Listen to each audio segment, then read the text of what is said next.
ऐसा नहीं था कि ब्रज गोपियों को कोई पीड़ा नहीं होती थी। बहुत सुंदर भाव गाया है श्री ठाकुर जी के लिए कि हे मोहन, ये प्रेम की बात है, ये भाव की बात है। कृष्ण ऐसे ही गोपियों के पास नहीं आ गए। कृष्ण ऐसे ही तो पूरी दुनिया को छोड़कर गोकुल और वृंदावन में निवास नहीं करते हैं। गोविंद ऐसे ही प्रकट नहीं हुए होंगे, गोविंद के प्राकट्य के भी कारण रहे हैं। और गोविंद मथुरा छोड़कर ऐसे ही नहीं आए, इसमें भी कुछ कारण है। यहाँ ब्रज गोपियों जैसा, ब्रजवासिनियों जैसा साधारण जीवन होते हुए भी उतना उच्चतम ऊंचाई हृदय की किसी के पास नहीं है। ब्रज की गोपी कहती है, हे कृष्ण,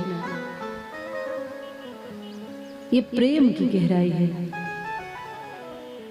प्रेम पथ पर चलना अपने हाथों से अपना घर फूंक देने जैसा है। प्रेम पथ पर चलना कांटों पर चलने जैसा है। प्रेम पथ पर चलना अपने आप को भूलने जैसा है। प्रेम पथ पर चलना अपने आप को मिटा देने जैसा है। अगर इतनी हिम्मत है तो आइए प्रेम पथ पर चलिए।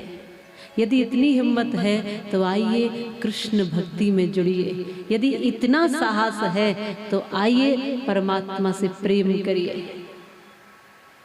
कुछ छोड़ना नहीं चाहते और भगवान को पा लेना चाहते हैं, वैसा संभव नहीं है। वैसा संभव है ही नहीं। सब छूट जाएगा, सब छोड़ देना पड़ेगा। बाहर से नहीं, भीतर से। बाहर से तो सब ज्यों का त्यों बना रहेगा। बाहर से सब के सब रिश्ते वैसे ही बने रहेंगे। बाहर से सब कुछ वैसे ही व्यवस्थित दिखाई देगा।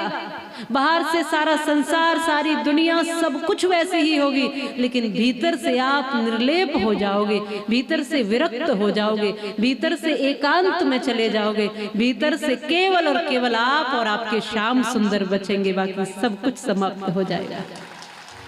और एक अवस्था ऐसी आएगी कि धीरे धीरे फिर आप भी नहीं बचेंगे, धीरे धीरे आप भी चले जाएंगे। फिर केवल और केवल हरि ही हरि बचेंगे। केवल उसी में मिल जाएंगे, उसी में समा जाएंगे।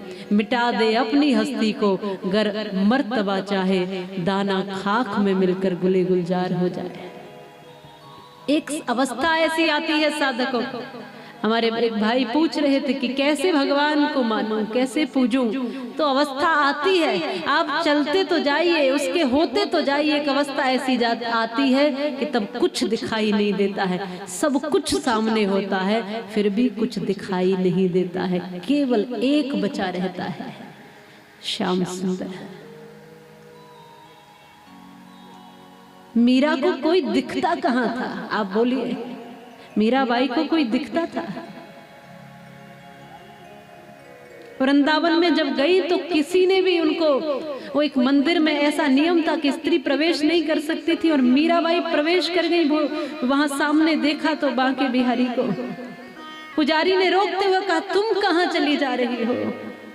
यहाँ स्त्री प्रवेश नहीं करती।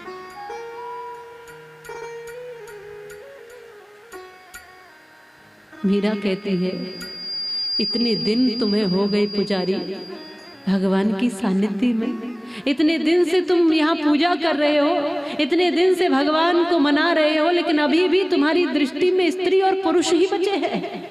अभी भी तुम भगवान के नहीं हो पाए, अभी भी तुम अपने स्वरूप को नहीं जान पाए, अभी भी तुम आत्मा में रमण नहीं कर पाए, अभी भी तुम शरीर में ही लिपटे हुए हो, अभी भी तुम्हें लगता है कि मैं स्त्री हूँ, ये पुरुष है। ये स्त्री पुरुष के भेद से अभी भी ऊंचे नहीं हो पाए। रात दिन श्री कृष्ण के चरणों में पड़े हो, तब भी तुम्हें स्त्री और पुरुष दिखाई देता है। माने इन आंखों में अभी भी दिव्यता नहीं उतरी है, अभी भी मांस के लोथड़े तक ही सीमित हो, अभी भी शरीरों तक ही सीमित हो, अभी भी आत्मा में रमण नहीं कर पाए। मुझे तो इस पूरी दुनिया में श्याम सुंदर के अलावा कोई पुरुष दिखाई देता ही नहीं।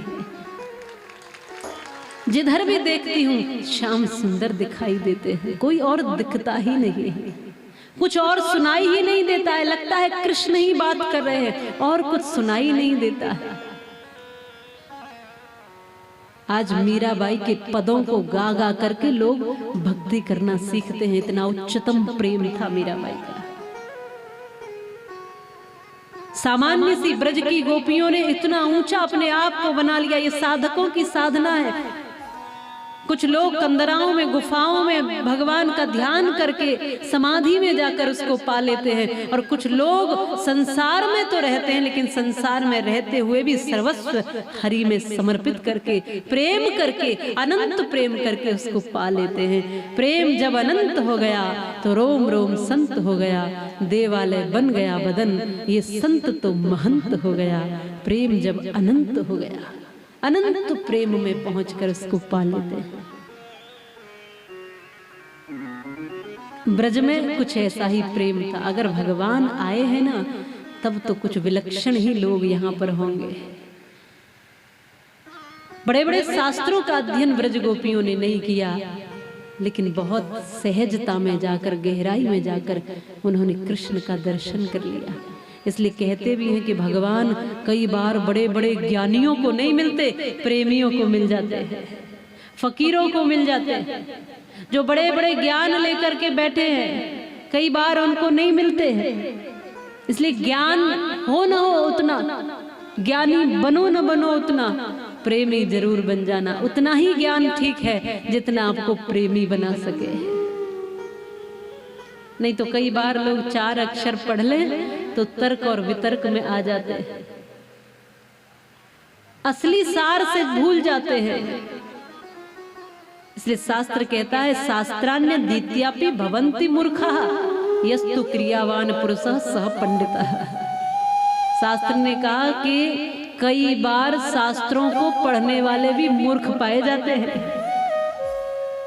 शास्त्रों को पढ़कर भी मूर्खता दिखाई देती है।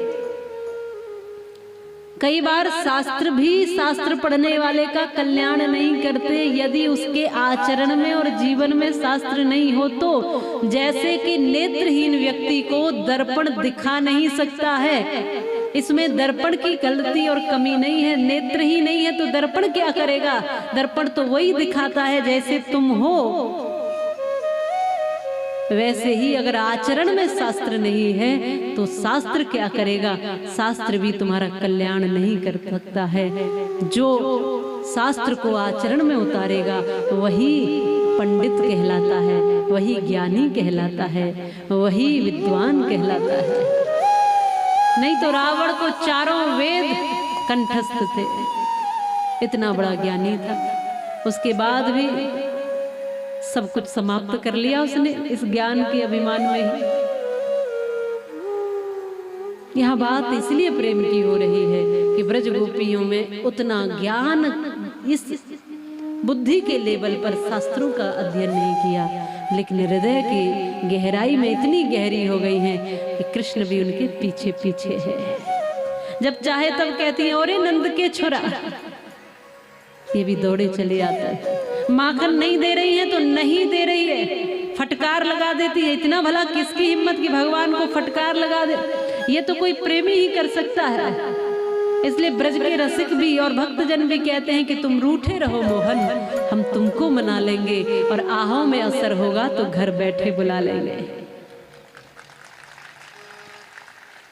तुम कितने भी रूठ लो, अगर तो हमारी प्रार्थनाओं में असर है तो फिर घर बैठे ही आपको बुला लेंगे।